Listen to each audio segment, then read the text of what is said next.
বৈষম্য বিরোধী ছাত্র আন্দোলন ৩১ জুলাই মার্চ ফর জাস্টিস কর্মসূচি পালন করবে তারা। ৩০ জুলাই রাতে বৈষম্য বিরোধী ছাত্র আন্দোলনের অন্যতম সমন্বয়ক আব্দুল হান্নান মাসুদের পাঠানো সংবাদ বিজ্ঞপ্তিতে এই কর্মসূচি ঘোষণা করা হয়।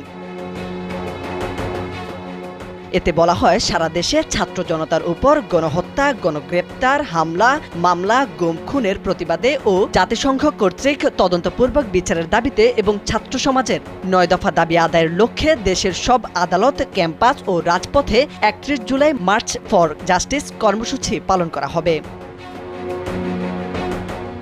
বিবৃতিতে বলা হয়েছে, শিক্ষার্থীদের আন্দোলনে সহিংসতায় অনেকের প্রাণহানি হয়েছে। গণমাধ্যমের প্রতিবেদন অনুযায়ী এখনো পর্যন্ত ৩৬ জনকে বেওয়ারিশ হিসেবে দাফন করা হয়েছে। বিভিন্ন হাসপাতালে চিকিৎসাধীন ৬,৭০১ জন। আহতদের অনেকেই চিরতরে অন্ধ হয়ে গেছেন, অনেকে হয়েছেন পঙ্গু।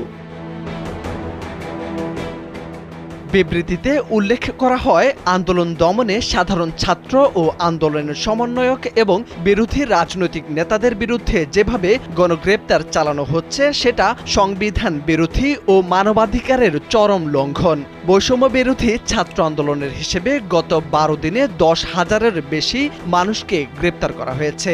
এই অবস্থায় সরকারকে ৯ দফা দাবি মেনে নিয়ে দেশকে স্থিতিশীল করার আহ্বান জানানো হয়েছে।